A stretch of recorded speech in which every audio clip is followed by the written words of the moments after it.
doesn't matter how you feel. It doesn't matter what you think. The real truth is the objective. All of the great scientific discoveries have happened under a Christian worldview. We make men without chests and expect of them virtue and enterprise. All right, part 3 of your non-trilogy. We are back. Madi Trost, Wade Mobley. Should we put a warning, like a flashing warning sign? Philosophy incoming. Smoke the whole pack. Okay, so full disclosure, or mostly disclosure. Okay, so I had a sabbatical a couple years ago, and the one educational activity I took a remote class with Nancy Piercy on the logical argumentation of C.S. Lewis's essay writing. It was so nerdy. Broadly applicable to... So nerdy. It was so much fun. It was great. So, okay. And then I taught an SIT class. Yeah. Just a few of those. It was a lot of fun. So all that to say, yeah, I got things. Okay. The goal of the apologist is to simplify and explain the Christian faith. It's not to answer every question, but it's like, what are we talking about? And increasingly, when I was a kid, the evangelistic enterprise in Lake Preston, South Dakota was probably some version of, you're all something Jesus-y, but do you really believe any of that? There's not that common cultural fabric, and there wasn't really as much then either. Church of England was a different story. So what he was appealing to was a broadly held, lowest common denominator Christianity, but a genuine common ground, not a meet me halfway, because that's Hegelian, and he very much was against that. The dialectic. If not by name, right? Yep. So he did a really good job of simplifying and explaining the Christian worldview, and I think he did it. He did it as a classicist. He was not as concerned about evidence as he just kind of went with it. Arguments over evidence. Arguments over evidence, and he philosophically answered all the questions. We didn't talk about miracles. Oh, I will. Oh, you will. We'll get there? I want to get there when we get to some of your argumentation. Two editions of miracles as well. So there's an older edition that he actually he completely rewrote a section of it after receiving some feedback from an atheist friend. Yeah. But when I first taking philosophy, intro to philosophy, and coming in contact with Hume, and I didn't realize that, oh my goodness, Lewis has a whole chapter on Hume, and that's what he rewrote. Yes, it's so good. It's so good and so practical. Yeah, that's great. So he called it Hume's more respectable skepticism. Yeah, as opposed to the skeptic who just says, It's pretty easy to dismiss Hume if you don't really understand him, because his popular argumentation is entirely circular. Yeah. Like Hume's explanation of why miracles can't exist is textbook. This is what circular reasoning looks like. Oh, exactly. And that's Lewis's whole point on it. Right. So he goes on to say in miracles that you can't do science. Right. In you can't a trust closed your world. own. Yes, you can't trust. And it's so interesting that he points out that Hume's philosophy has to be based on the universals of the Christian worldview in order for it to even be plausibly even brought up. And he actually, that we didn't talk about this last episode, that's his argument from reason. The apologetic for the Christian faith is if the human mind developed as a product of random chance, it is no longer a reliable explainer of the Correct. world. Exactly. Yes. So you can't do. So Nancy Piercy talks about freeloading atheists. Yes. Yeah, trespassing. Finding truth. So you get saved or get off the lawn. That's not Herbert's, but that's what's the guy on Up? Carl Fredrickson. Carl Fredrickson. They can get saved or get off my lawn if he's Christian. Okay, all right. So into the way he applied it, though, today we would call that cultural apologetics. Yes. Interacting with the way people are thinking and what they're interacting with, a lot like Francis Schaeffer did. And cultural apologetics is, I think, probably the way people tend to think today.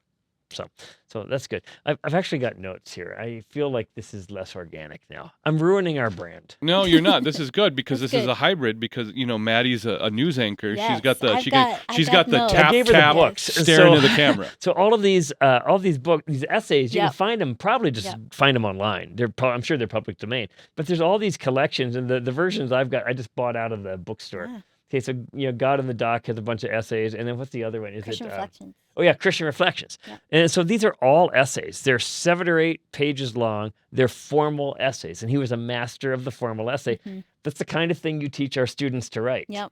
Okay, so I tried. So they come here. Many of them have 100 level comp. Okay, they've never read or written a formal essay. Yeah, and I think that's because mostly we read a lot actually in our culture, but it's all subtext for 30-second videos on Instagram and TikTok. Well, and that's where you get like the TLDR. Yeah, it's just like very rarely is it a formal argumentation. Yeah. In the way that Lewis writes. So TLDR, read a book. Yep. Yeah. Okay. Yeah. So it's very helpful, and so you can I saw digression. I saw a stat one time. The number of people in our society who are functionally literate, like they can read, but as far as engaging with ideas and articulating, that the majority of our population is unable to read. So it's kind of like I can read enough Spanish to order. It doesn't mean I know Spanish. So, okay, all right. A genuine common ground, and genuine is probably the biggest part of that. Heavy on the natural law. So natural law is undefeated. You can't. So the questions. I think there was a Senate hearing last week where they were asking a doctor, "Can a man get pregnant?" And no comment. Well, it's like no comment. He talk. It's like, well, this isn't even a question. Natural law is undefeated. Gravity and market forces. It exists. It isn't a construct. Logic. It's not. Mm-hmm. It's an existence. It's an ontology, not a construct. So, okay. Specific topics in his work. I tried to boil it down to 3 because we tend to think in 3s. Because you're a pastor. Yeah, that's it. Okay. The subject-object distinction, and all of a sudden I feel so nerdy. Now? Yeah. Okay, so the subject-object distinction. So John Warwick Montgomery, mid-20th century, wrote on The Crisis in Lutheran Theology, 1970-something. The crisis in Lutheran theology, as he saw it in America, was the loss of the subject-object distinction, which is a philosophical category that enters into theology. In theology, the subject-object distinction can be illustrated in John 11:25 and 26. I am the resurrection and the life. That's object. Okay. Do you believe this? That's subject. So the subject, do you believe this, doesn't really matter if the object isn't true. If the object is true, your subjective interpretation or analysis or reception of that is very important. And Jesus was not being a synergist when he makes this declaration about his person and work and then asks, I always get this wrong, was it Mary or Martha? Which one did he ask? I cannot keep them apart. Which question are you trying to ask? He says, do you believe this? I am the resurrection and the life. Lazarus, yet he shall die, yet he shall live. You got a 50-50 chance, just own it. Mary. All right, here we go. Mary. And then he's going to put up there, it was actually Martha. Yeah. Okay. Do you believe this? Jesus was not being a synergist. What he's saying is, this is true. Yeah. Do you believe this? Those are both important questions, but one is predicated on the other. The object has to be true for the subject to matter. Yeah, and the theological distinction there, it's the same language, but we talk about objective justification and subjective justification because it is the personalization of a truth that matters for everyone. Yeah. And so the objective truth is Jesus is the Savior of the world. Jesus died for the sins of the world. The do you believe it is that matters to me. It's the difference between 1 John 2:1 and 2. Jesus is the propitiation for our sins, and not only for our sins, but the sins of the whole world. And Galatians 2:20, I have been crucified with Christ, and Christ now lives in me. The reason why I was actually looking at my notes is that I'm realizing there's so much overlap. On these topics, and that's how he thought, right? So okay, great. Okay, so the subject-object distinction. One of the essays in one of those books, "The Poison of Subjectivism," and his thesis on that one is that subjectivism, and we probably need to define that, that there is no objective truth. Yeah. of any kind. What you can believe is fine. The moon is made of cheese, and I can believe that the moon is a rock, and those two things can be true at the same time. Yeah, subjectivism is the ancestor of relativism. Yes, good. And so the truth of the moon is green cheese. That's from my class. Yeah. The moon is entirely made of green cheese. The truth is found in the samples of the moon. Yes. Not your observation. Not my observation right? of the cheese. So that's a major distinction. So in The Poison of Subjectivism, he says his thesis is that subjectivism is it provides opportunity for the oppression of totalitarian states. Because if there isn't an objective truth, my word's not his, might makes right, whoever has the most votes or the most guns wins. Yeah. What's the line from 1984? The greatest deception of the state was its most important, that you could not trust your eyes. Yeah. The freedom is the freedom to say 2 + 2 = 4. Yep. Right. Yeah. So okay, great. So The Poison of Subjectivism. So romantic, philosophically romantic, utopic societies, Northeast United States. We've talked about that in that little throwaway episode we did where we started talking about dystopian literature and where that came from. So philosophically, Rousseau, not Rousseau, different thing. Two S's. Rousseau, romantic philosopher. Okay, what survived from Rousseau into Bolshevism, into communism, Social contract. is yes the Hegelian dialectic of not thesis antithesis, but thesis antithesis synthesis. That the truth is always someplace in between. Yeah. That's the dialectic of Hegel. So you're always a revolutionary. Yes. So you're always, yes. So once you arrive there, the revolution devours your own children. So because there is no objective truth. So he also has an essay on the humanitarian theory of punishment in one of those books. You do sound like a nerd. Okay. So here's his argument is, if punishment is for deterrence, not for the fulfillment of justice, it doesn't matter if the guy's guilty. All that matters is that this person was punished. So in 1984 terms, they always confess. Yeah. Okay. It doesn't matter if they're guilty. What matters is that everybody sees this person was punished for this crime. And I mean, it's really, this is non-Lewis, but it is really surprising of these dystopian kind of novels, how often that's a theme, because that's the central thought to Fahrenheit 451. Well, that hideous strength is that. Yeah, so Fahrenheit 451, the climax is they can't catch the guy, so they catch someone else, punish him, and society is satisfied. Okay, so that's also how I remember what I can put in my oven safely or not. It's a flashpoint of paper. Yeah. Okay. You know how hot it gets. Don't put in parchment paper at 500 degrees. No. Things get bad. Yes. So, okay. All right. So the subject-object distinction, that's a thing. That's great. Okay. The next one is scientism or logical positivism. He's against it. He's against it. He doesn't like it. And part of that is the subject-object distinction again. So the abolition of man. This is probably so Abolition of Man is having a moment right now. And it's so nerdy because the original foundation of the book is his objection of a grammar book. The Green Book. So like all the English people are just we love this. And we're not going to do it here. You can go online. You can find the Green Book. Find the Green Book. They've identified it, but it's actually a book, not the movie. But there's actually a grammar book. Yes. And what it's for the lower forms or upper forms of what we would call elementary school. Yep. So think 4th, 5th, or 6th grade. Yep. And what he's saying is, and it's he tells the story of Coleridge at the waterfall. I don't know British literature. All right. So, and one of them says, it is how sublime, right? And then the other one says, "This makes me feel sublime." And that would be that'd be good. I would say sublime. You'd say, "What do you mean sublime?" That'd be you. That'd be good. So what he's saying is, there's nothing sublime about the waterfall. It only puts into you feelings of sublimity. Yep. So you're making a comment about yourself, the observer, the subject, versus that which is being observed, the waterfall, the object. And so he goes. So who cares about this? Well, he very quickly says, well, who am I to say, who are you to say, that there's honor and valor in going off to war on the continent. Mm-hmm. If it's only, it puts into you feelings of valor and nobility or whatever. So he says, I can convince you to go to war, so I don't have to.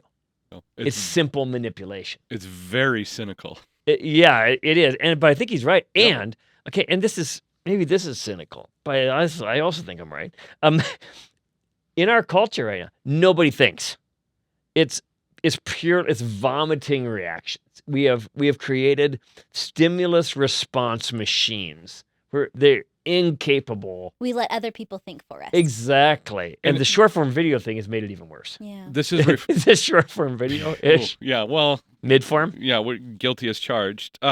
There's a whole study on the shift in language on this topic where people used to say I think. Oh, and in now class. They say I feel like. Yeah. In class. And this is what we're talking about, this phenomenon. Is this still happening in class? You ask him a question, well, I feel like. Yeah, I feel like God isn't like that. And I said, I told him one time, I don't care how you feel. Yep. I probably could be more. Anyway, all right. So, okay, I really don't care how you feel. The cool thing with this though is it doesn't matter how you feel. It doesn't matter what you think. The real truth is the objective, and that's what he's pushing us to actually find the substance in. Well, and it's undefeated too. Yep. Sometimes it feels a little bit like, oh man, I wish I were educated. Why do you men with books quote to us laws? You quote to men with swords your laws. Was it Cicero talking to Marcus Aurelius or some such thing? Wouldn't it be interesting if we had Cato? a I don't know. If it was Cicero. Maybe program. Yeah. Maybe somebody could look that up. Yeah. I feel so uneducated. We're anyway, gonna get comments. But it kind of feels like it kind of feels like, well, yeah, you might be right, but who cares? I have a gun. No. Okay, but all this comes back. I remember I grew up in the 80s, and I remember when Christians had this noble thought that we should not objectify women. And we were called prudish and puritanical. Okay, so certain TV shows, if you've watched 80s reruns, it was really bad. Yeah. Okay, and now everybody's walking around saying things like we shouldn't objectify women. And the Christians are like, that's what we've been saying for a long time. We never left. It's like me and Blue Books. It's like some of us never left. But okay. And so Lewis always has these little zingers to close. Yeah, right? This is so good. Okay, at the end of the first. Okay. And all the time, such is the tragic comedy of our situation. We continue to clamor for those very qualities we are rendering impossible. You can hardly open a periodical without coming across the statement that what our civilization needs is more drive or dynamism or self-sacrifice or creativity. In a sort of ghastly simplicity, we remove the organ and demand the function. We make men without chests and expect of them virtue and enterprise. We laugh at honor and are shocked to find traitors in our midst. We castrate and bid the geldings be fruitful. Who writes like that? Yeah. That's an incredible paragraph. That's right. Maybe a little graphic, but okay. All right. But analyze that for me in English. Yeah. Well, that was English. Okay. In American. In American. It's like so we want the fruits of the virtue. Yeah. While calling virtue vice. Exactly. Yeah, the inverse of this is treating the symptom and not the disease. Yeah, sure. It's the same thing. Absolutely. So that's great stuff. So scientism or logical positive is actually what he's talking about. Mm-hmm. I think I've just mumbled through that.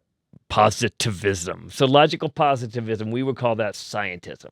That science does not just look at that which is and make inferences from observation, but it actually decides what is real and what is true. The ontology. So he writes about this a lot, and that's really what he's getting at through English. Most people don't know that what we would have called mid-20th century subjectivism, or all the stuff people were fighting against when we were when you were in elementary school and I was in high school and you were not born yet. Not born yet.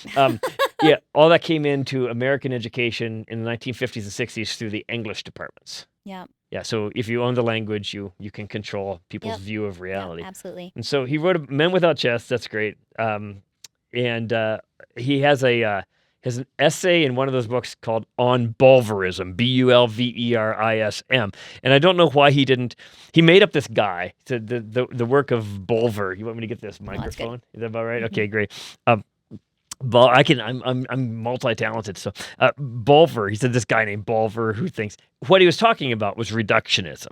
Well, all that is this. Or you're only saying that because you grew up in a Christian home, or whatever it is. So you are reducing somebody simply to a product of their environment, and that there's nothing else. And the kind of reductionism I accuse you of is slightly different, yeah, but still fun. The kind of reductionism you accuse me of is that I'm a one-trick pony.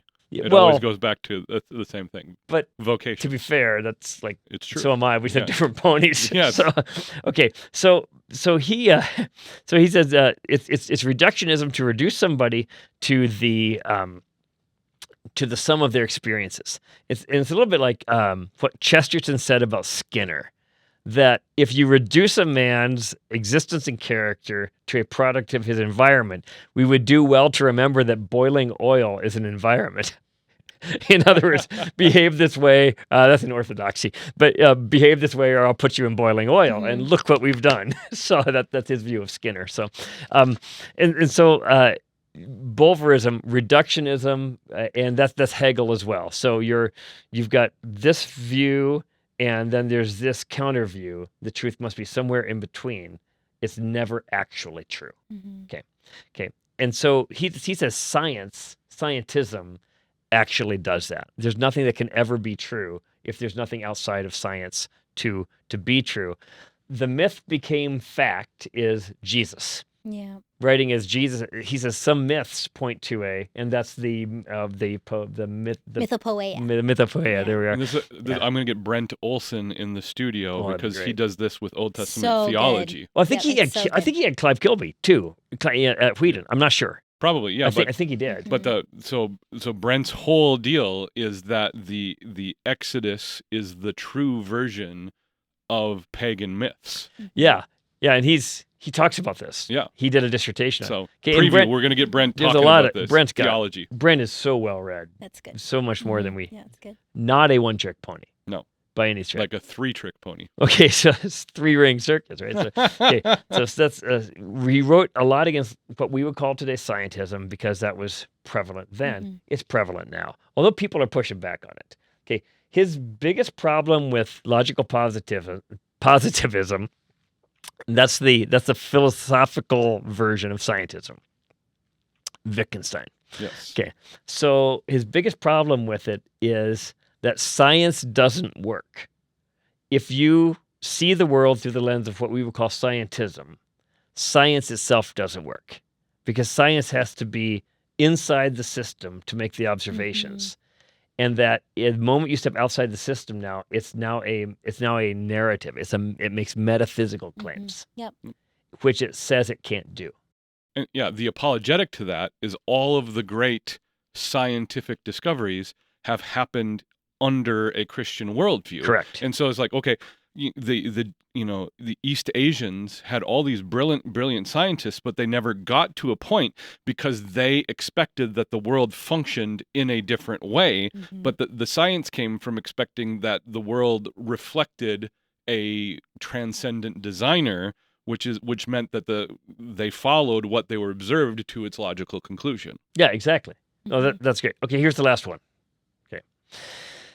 This is a little broad. Okay, so progressivism, meaning very broadly progressivism. Mm-hmm. So politically, communism.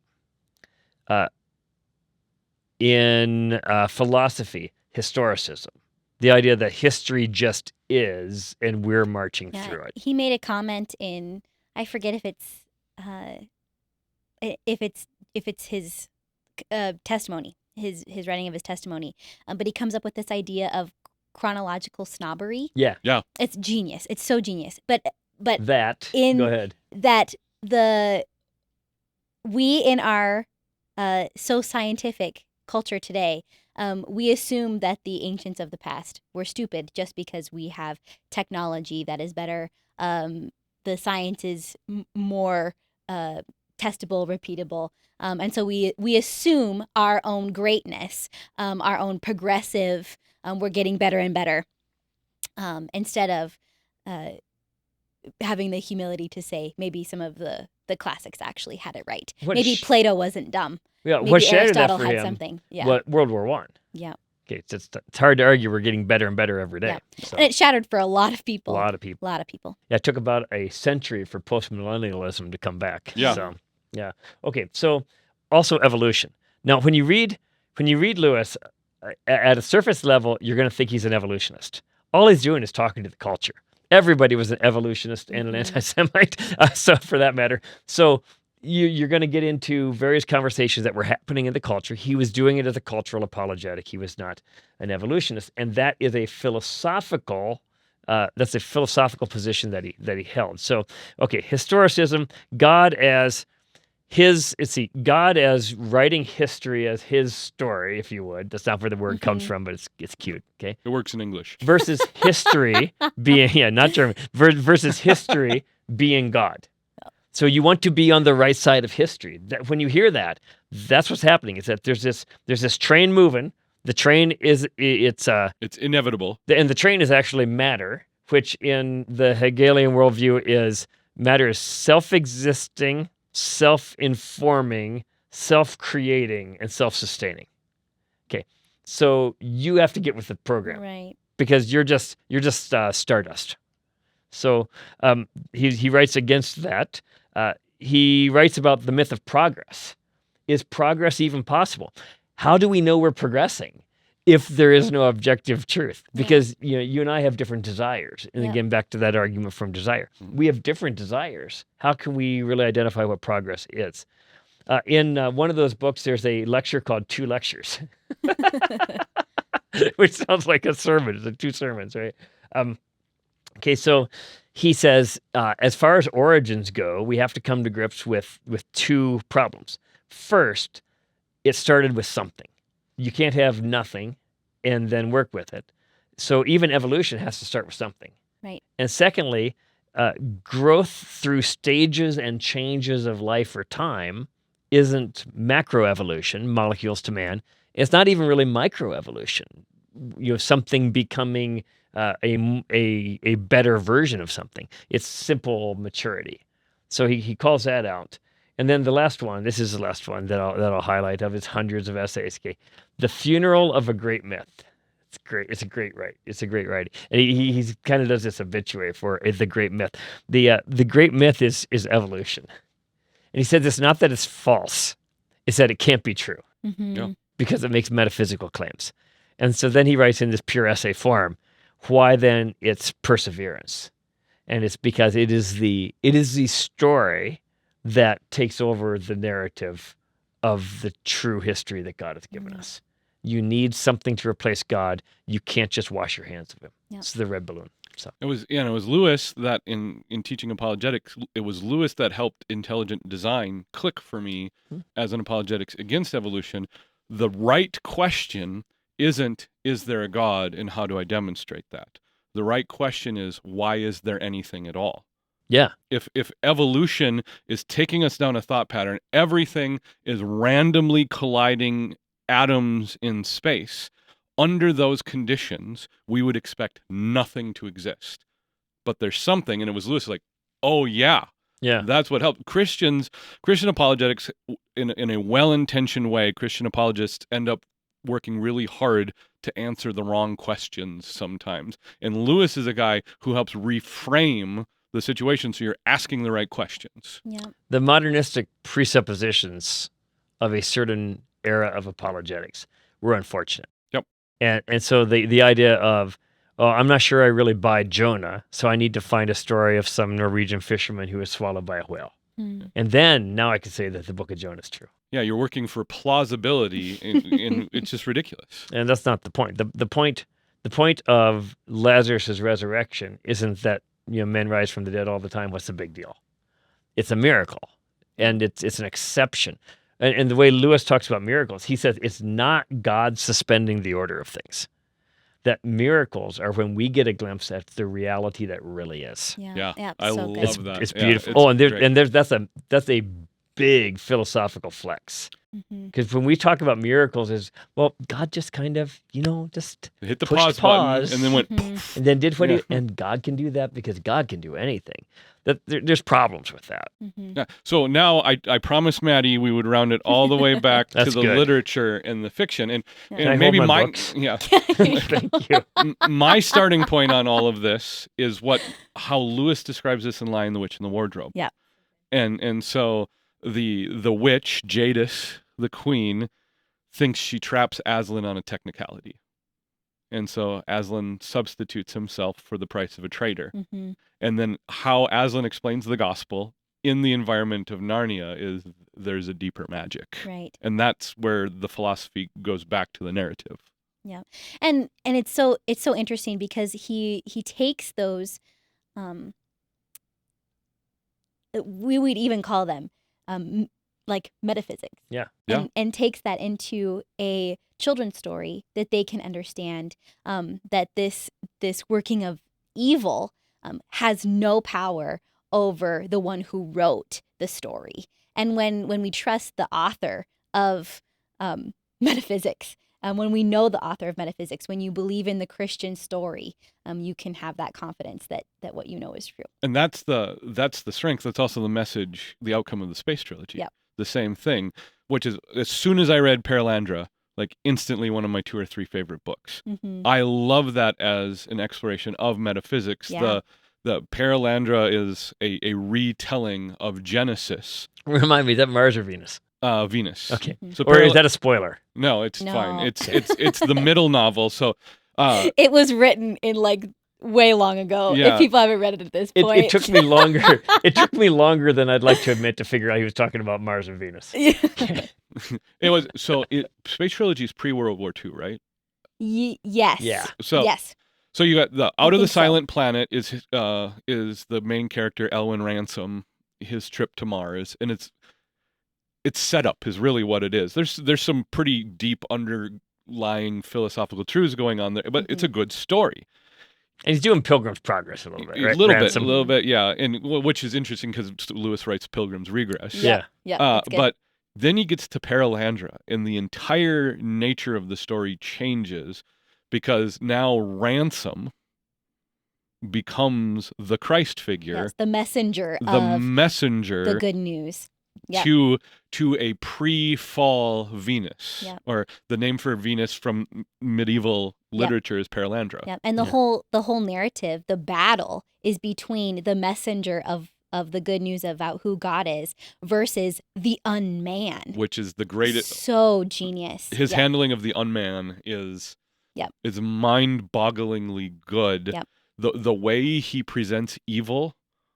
And so there's this scene. It's not really a spoiler alert, but Elwyn Ransom, the main character, meets this guy who was a character in the first book and now is a corrupted version of himself, and he succeeds in removing the guy from corrupting the Eve figure on Perelandra. But now they're on this voyage across the sea, and the way Lewis presents evil is by annoyance and not by a moral evil. And so there's a couple of pages where ransom, and then he snaps, "What?"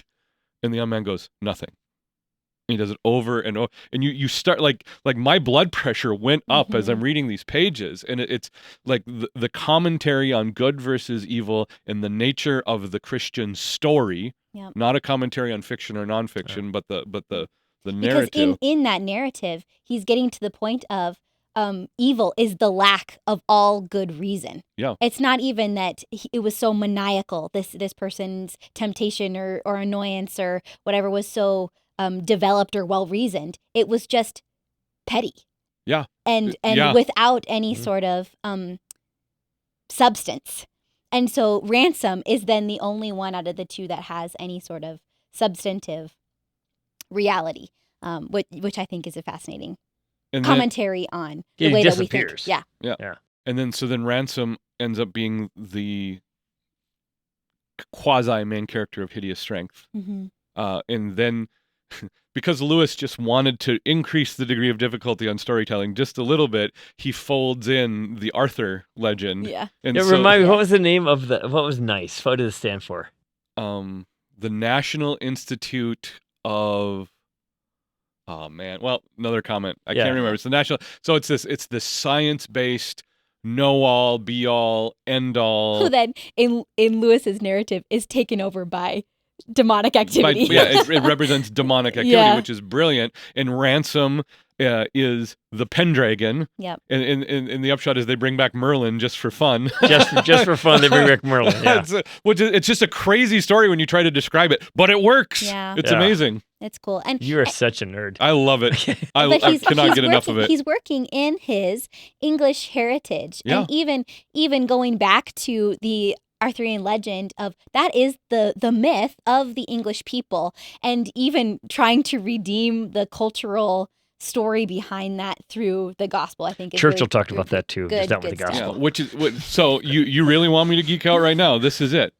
In That Hideous Strength, Lewis is doing the exact same thing Tolkien does with Lord of the Rings. Doesn't he even mention, if you're going to have to know the background of you're going to have to wait for the published book of my best friend. Yeah. It's the mythology of the British Isles. Yes. And so then, like you said, Lewis ends up being a cultural apologist, which is exactly what That Hideous Strength ends up representing, is that he brings back the British myth, but ties it to creation. Yeah. He ties it to the truth. The true things. Yep. This is fun. Yep. So if you haven't, if the gentle listener is still listening, that's a big if. If you've never read any Lewis, probably. If you're a nonfiction person, probably Mere Christianity. You start with Mere Christianity and then Screwtape. If you're fiction, okay, but Screwtape Letters is fiction, but it's not. Yeah. It's anti-nonfiction. It's theology, but that's what it. Yeah. Yeah. So, but if you're just looking for a story, if you're the kind of person you need a hook, it's probably Chronicles of Narnia. If you haven't read Narnia, you start there regardless. Mm-hmm. If you have read Narnia and haven't read Space Trilogy, you need to do that just to kind of compare them. And then from there... Okay, Space Trilogy, you just got to press through the first book. A little bit. You got to press through the first, probably half of the first book. And then it moves. Yep.